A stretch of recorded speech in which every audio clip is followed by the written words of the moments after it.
really thinking about clearly about how you want to live in the next 5 years. Most of us don't really maybe pay attention to that, or some of us maybe do. Probably people who are in your audience are probably more in that space that do. But generally speaking, most people just live day to day, right? Or just kind of like autopilot. And Mhm. if you become very clear and think about what it is that you want to direct your life towards, it really comes down to lifestyle. This is a special message for all of our listeners. It's an extremely exciting time for our show. We recently celebrated our 1 year anniversary. Both Ron and I would like to thank all of you who have been along for the ride and supporting the show thus far. We're excited to continue to provide you with valuable insights and interesting guests and continue to have fun along the way as well. Stay tuned for more.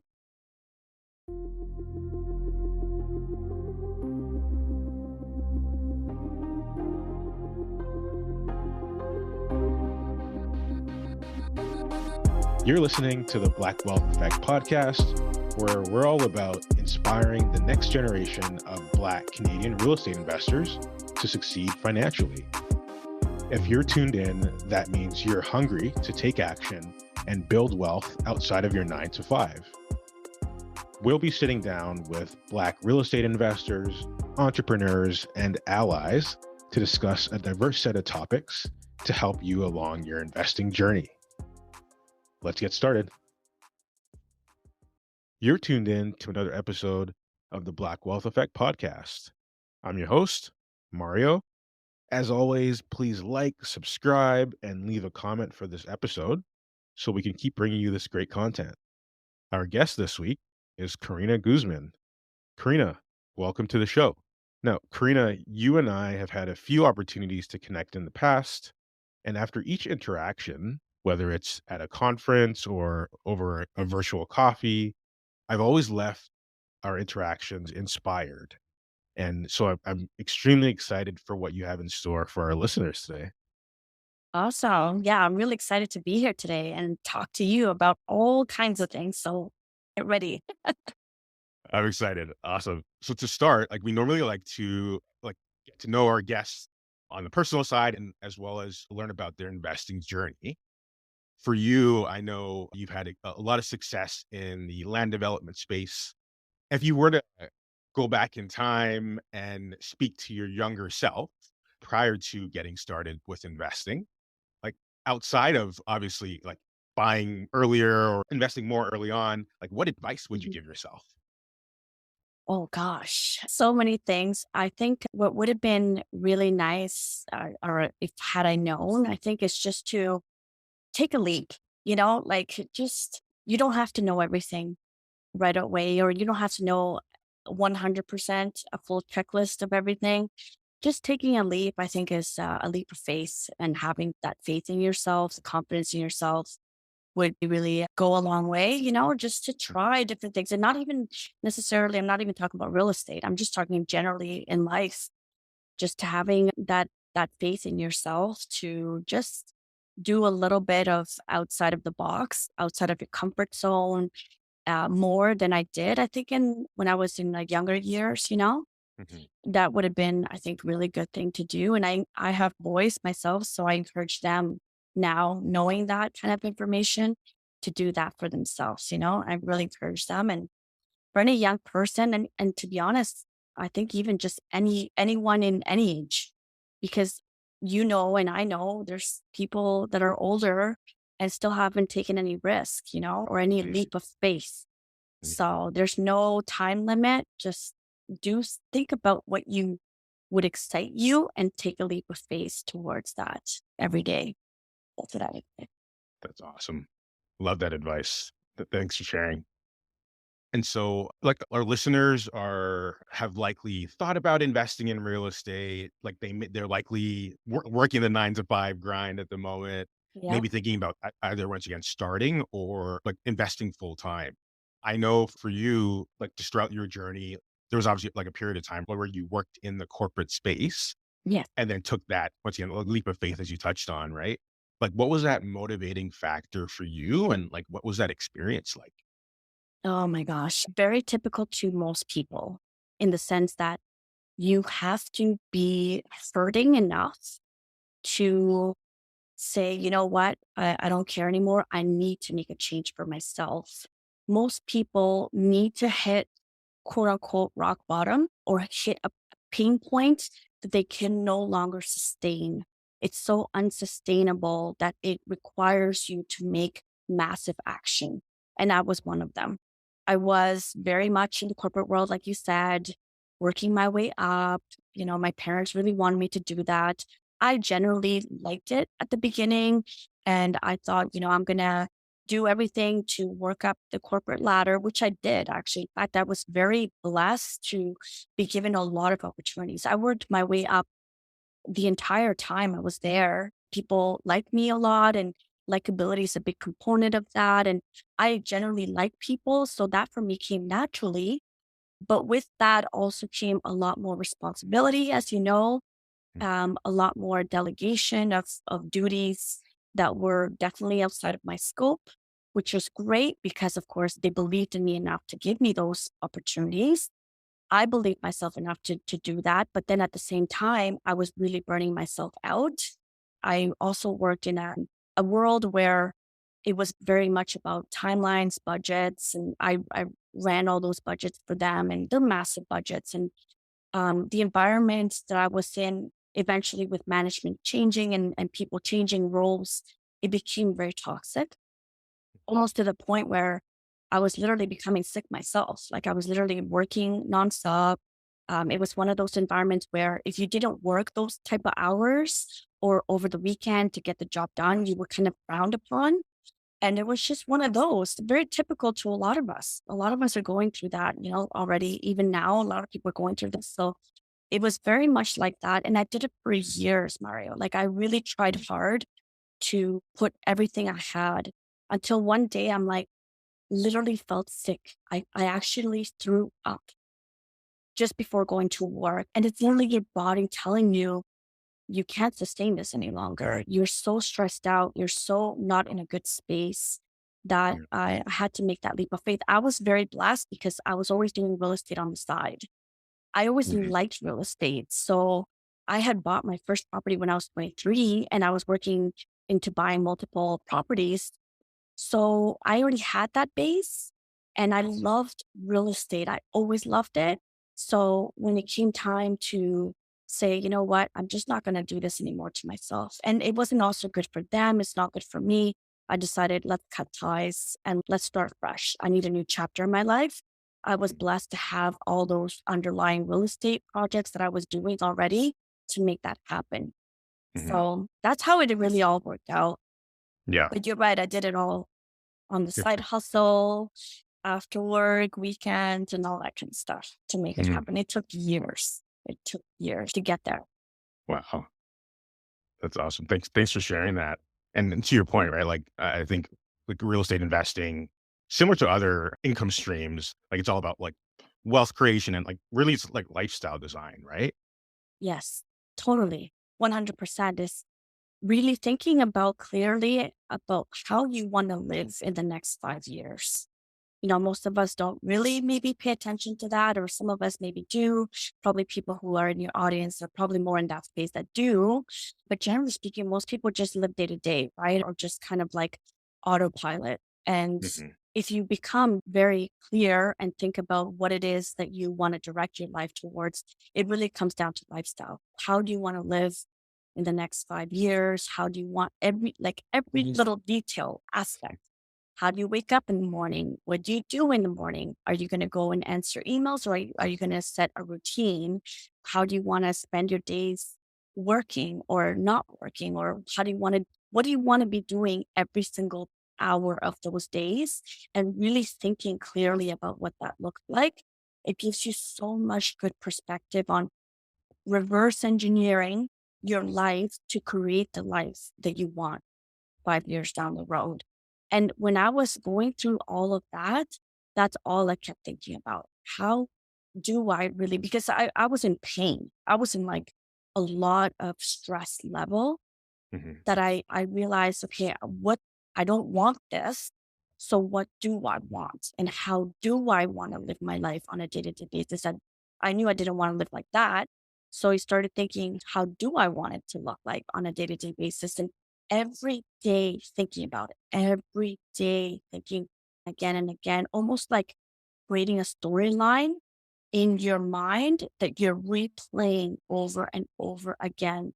I have done this since I was like a little girl. I used to do this, not knowing what I was doing, but and now being an adult and in hindsight, looking at all the things that have happened in my life, I realized like I'm so good at creating my life, my path, because I've constantly been creating in my mind the stories that I want to happen in the future. It's crazy how it works, Mario. Like it really works.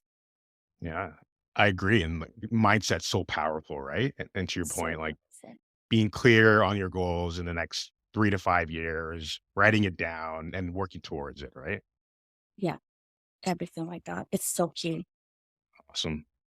And so, like, once you did take that leap and invest or start investing full time, can you talk about, like, your first land development deal? Like, maybe share some high level numbers, like, any key learnings as well as going through it?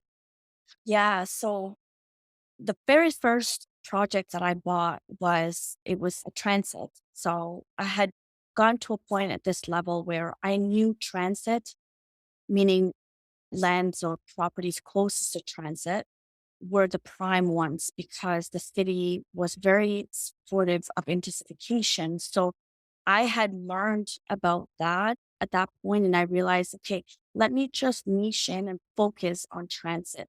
So before, like in any other thing, I was more known for transit oriented developments. And because that's what I focused for the first 3, 4 years of my land development career. And it was the first project I bought. It was a closest to transit. Literally, you could throw a walk to the station, a double lot. So I found the largest one that I could find. It happened to be just serendipitously crazy, an estate sale. So, and it had the highest zoning in the residential zone. So it would allow for multifamily. And it had a nice, cute little crappy bungalow on it. It's still livable. It was old looking, but whatever, it's still livable and it was cute. And it was an estate sale and they were selling it for 272,000. Crazy, I know. And we came in and we ended up buying it for $252,000. So at the time, we had just bought our second home and we had just made the move. So we had actually put all our money towards that. And we didn't have any money towards buying this new property because it was only literally 3 months after we had closed on the property. So I had no idea at that time how I was going to even make it close, how I was going to get approval for it. And at this point, the banks also didn't like us very much because we already had other properties, or I had other properties under my belt. So I also didn't look good anymore to banks. All that kind of stuff ended up happening. But you know what? When there's a will, there's a way. I figured out. I ended up talking to my sister. She's one of my biggest supporters. And she's like, you know what? I'll give you the deposit. So she gave me the deposit. Um, and we wrote up an agreement and all that kind of stuff. And then uh, ended up closing on the property. I found a broker that found me like, a B lender, to give me financing. And it was like, even still, like in today's rates, they were great. They were still like a 4% or something like that, interest rate on Nice. the mortgage. And I ended up renting it out to somebody that really loved the house. And he stayed there the entire time for, I think, just over a year. And in the meantime, I just figured I'm gonna go and develop this thing. I know it has the highest residential zone. I'll go talk to the city. I'll go talk to a counselor. I just started talking to people as much as possible. And in that, I ended up meeting a lot of other builders, people in the development space, and all of that. And then I had one guy that asked it to me, well, what are you going to do with it once you get the approval? Because I was getting approvals for a 12plex on it. And I literally hadn't even thought that far away. Like, I was like, I'm not sure. I might build it, maybe not. Like, I hadn't even Wow. thought of it that far away. Like, that's how almost like leap of faith that I was telling you about. Mhm. And a little bit of not knowing what you're doing is kind of good in a way because I didn't know all the risks. I didn't know everything. I was just kind of working towards every day at a time, working towards that on the side because I still had my job. But one day that guy came back and said, okay, well, have you decided what you're going to do with it? And I was like, not really. I'm just going through the process right now. And he said, well, if you don't want to build it, I'll buy it from you. And I was like, you'll buy like the property with the permits. And he's like, yeah, once you get the permits approved, I'll buy that from you. And that for me was like, "Ding." I was like, you can sell like an approved permit ready, shovel ready project. It didn't even occur to me. I didn't know that at the time. So we ended up selling it to him once everything came in. And we made on that first project, we made $250,000, which at the time for me was amazing because it was like double my salary, right? I was making just over $100,000 at the time. And that for me was like, wow, why don't I just replicate it? Like, this is something that I could do over and over again. And even on the side, at the time, I was thinking on the side, not even thinking this is something that I'm going to do as a living. It's just something I love and I really enjoyed it. I love meeting people. I love talking to people about it, working with the architects and the engineers and the city. Like, I love that. And then I'll just, quote unquote, flip my paper. So I started telling people after that, I said, when they said, what do you do? I used to say, well, I flip paper. I don't flip houses. And they were like, you flip paper? And I'm like, yeah. And then that just started a whole conversation because they're like, what do you mean by that? So then I just started saying that and Mm, associating myself, of course, with transit oriented development wow. and reiterating that over and over again. So when I met people and I went to as many events as I could to meet like minded individuals, is to say, yeah, I'm transit-oriented developer and I flip paper. And that's how it all came about. Love it. Love it. It's great that you had like that was your first experience, right? And I love that you were resourceful and as you mentioned, like you really focus on leveraging your network Yeah, in terms of getting the deal done, right? exactly. And increasing the network, right? Because honestly, at the time, I didn't really have a network. I mean, I was in the corporate world. I was so like employee at the time that even real estate, it was still fairly new, even though I had properties. I didn't even think of myself as a real estate investor. I'm buying properties because that's what my dad did. And I want to do the same. And I liked it. But it didn't even occur to me that I'm a real estate investor and I'm now developing properties. All of that didn't even add up in my mind. It was just more like, how do I do something that's fun and entertaining to me that I know has purpose to it and can get me to my end goal? And then using that to increase my network, to meet the right people, to have something interesting to say to somebody about it. Literally, that's all it was about. It was just, I want to become somebody who can bring value and something interesting to other people that maybe they don't know about. And that's what I did. I just used it as a means to increase that network. That is fantastic. Thanks for sharing that. And so oftentimes like on social media and like even on other podcasts, like the focus is always like successes and like wins. And so Yeah. like on our show, like really try to we want to highlight that, but still highlight the losses and Mhm. the ultimately the failures and learnings from was there any specific deal or experience where that you had where something might have went wrong that you could share and like what did you learn from that? Gosh, honestly, Mario, like there is a million things that I could tell you right now. The journey is, I don't think for anybody is ever a nice, clean, smooth sail. It is definitely a bumpy ride, even now, right? It does not end. So there's many failures I did. Like one of the first big ones, of course, was making a lot of mistakes just because I did not have a coach. I didn't have anybody to guide me. Not for the lack of trying. I definitely attempted to find some guidance. There just wasn't the people at the time. And I sound like I'm so old or something, but it's so funny. Mhm. We're talking about 13, 14 years ago. And, there just wasn't anybody really that would help or really had the desire, I guess, to help me or to guide me in that journey. So I made a lot of mistakes, but I'm also thankful for them because I feel like had I not made all those mistakes, I wouldn't be able to teach what I teach today, to guide people in the way that I guide my students or my coaches, and just be in that place where I can give you literally life's experiences and tell you this is what I've gone through and maybe try this instead. So it's really been quite the journey.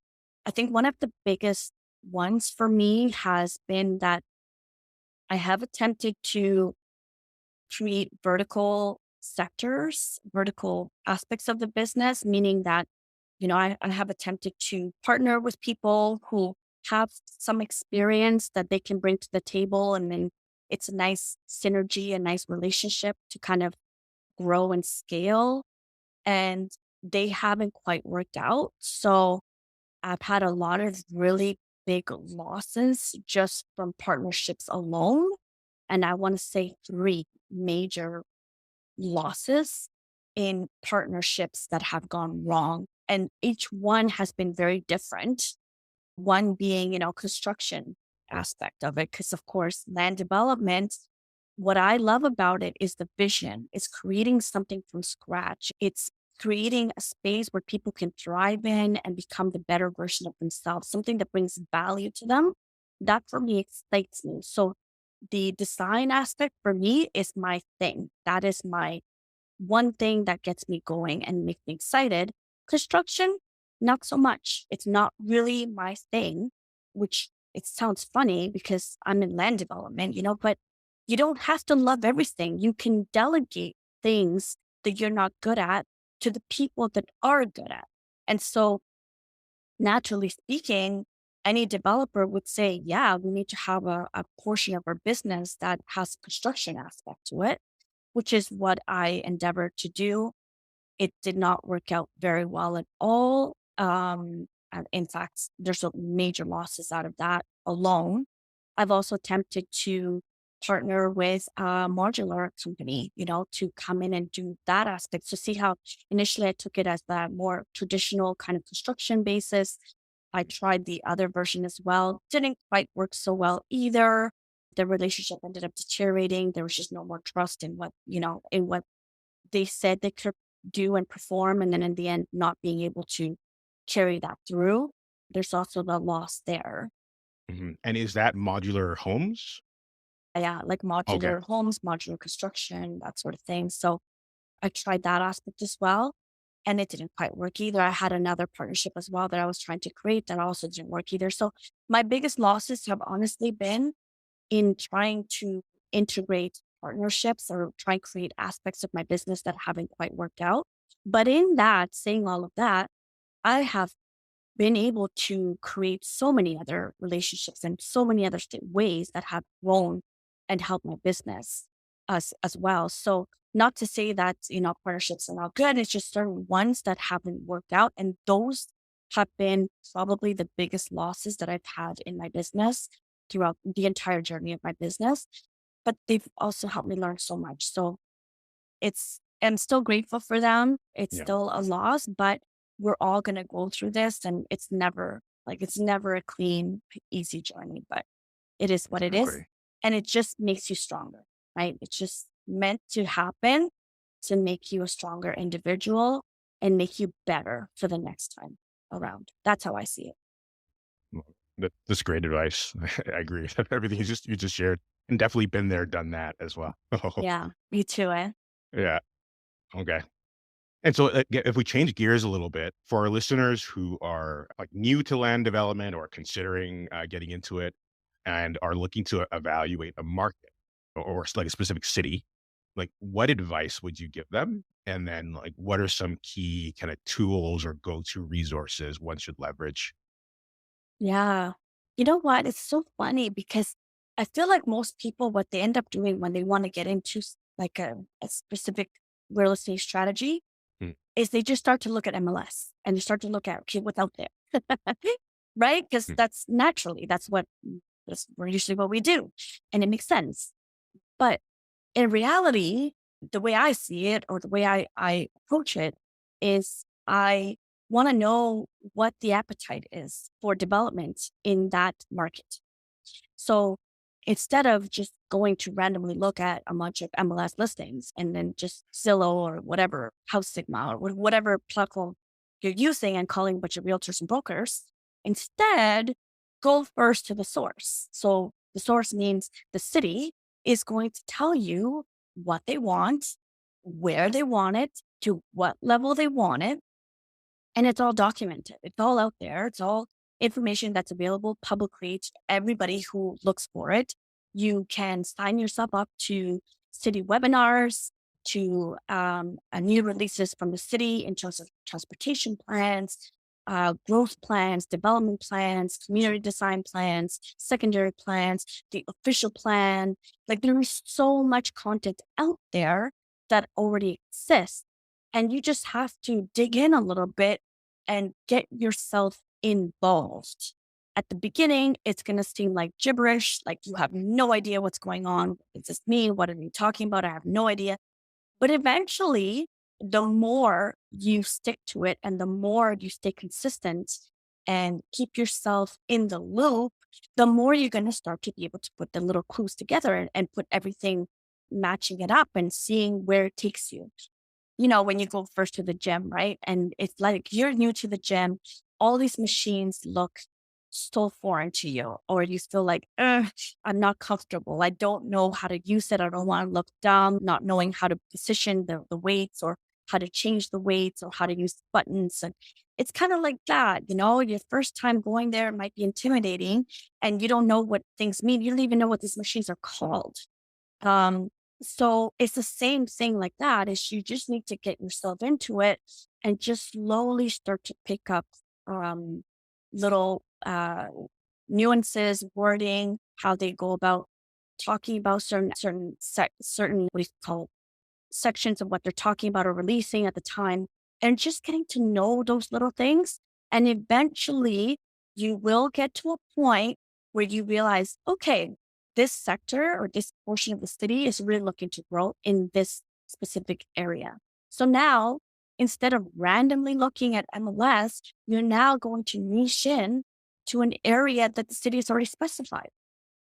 And so, see how that's more intentional? yep. That is more directive. That is more purposeful. That gives you a little bit more strength in what it is that you're doing and more direction instead of just randomly looking for random things and seeing that. So that's what I've learned through my journey because when I first started, it was totally that what I told you, just randomly looking at things. Mm, And it did work, mind you. It not to say that it didn't. That's how I got my first deal that I just talked about. But um, when scaling the business and really becoming intentional and conscious about how I wanted it to grow, now I grew it in that sense so that it helps me create a perfect plan on how to move forward.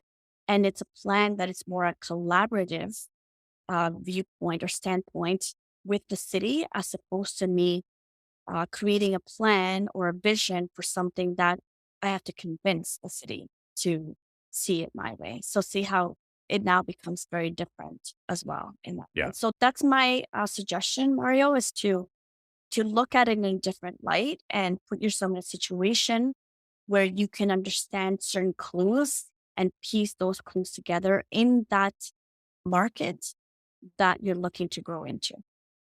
Mhm.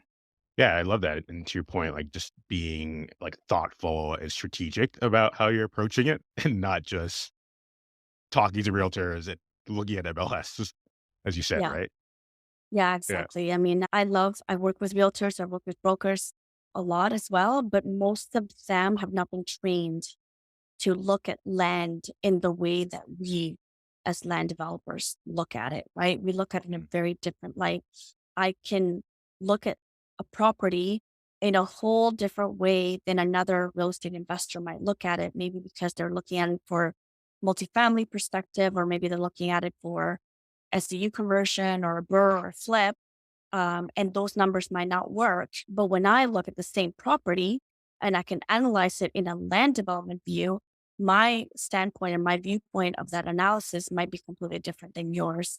And most brokers and realtors do not know the land development aspect of it, just plainly because they just are not trained in that way. So definitely looking at different ways and not relying on people who are not in that space is definitely not the way to go. You got to find people who are and get yourself involved with those individuals more often so that you can become that person. If you wanted to be in land development, you have to be around developers and builders and people and architects and engineers in that space so that you become that, right? Yeah, your network is your net worth, right? Exactly. That's Absolutely. that's awesome. And so, like, obviously, like, over the last 12 and even call it 14 months, the market has shifted tremendously. And so, like, from a land development perspective, like, I'm curious, like, how have you had to pivot your strategy or the projects you take on in the current environment? And then, like, how do you see, like, the rest of this year shaping up? Yeah. So definitely has been changing a lot. Like you said, it's so much change going on with the market, the real estate market, the interest rates, the desire for lenders to lend, or not even just the desire, their ability to as well, right? Like there's so much change that has happened. It's incredible. And it all trickles down to everybody, all of us. So we've definitely had a lot of change for sure happening. One of those being that we've decided to look, an hour and a half, 2 hours outside of our core because we've been heavily involved in Ottawa. So Ottawa has gotten really expensive, right? So, and the numbers that used to work no longer work anymore. So we've had to get very creative in the projects that we now take on. So in Ottawa, for example, it might be that we're no longer in the 40, 50, 60 unit space. We might be looking at high rise now, which is what we are doing right now. We actually are undertaking our very first high rise development right now, near transit, of course. That's still my thing. So it just the way it looks like now is that you have to have a much bigger push in the scale of the project in order to make the numbers work, right? So the only way that it's really going to work with the numbers that we have here, at least in Ottawa, and the price increase of the land and properties, is that now I have to be able to create a lot more out of that one property than I could have maybe 2 years ago. Very different scenarios of where we're at in terms of me going outside for an hour and a half, 2 hours outside of Ottawa. Now I'm looking at acreage. So in order for those developments to work, we're going into subdivisions, community building, which actually has become my like dream thing to do. It is my absolute, I get so excited when I think about subdivisions and communities and how to create entire communities that are connected to each other. It makes me so excited. We started doing this even 2 years ago, and I'm moving my business model to be more of that scale in terms of like subdivisions and communities building. So I love that space.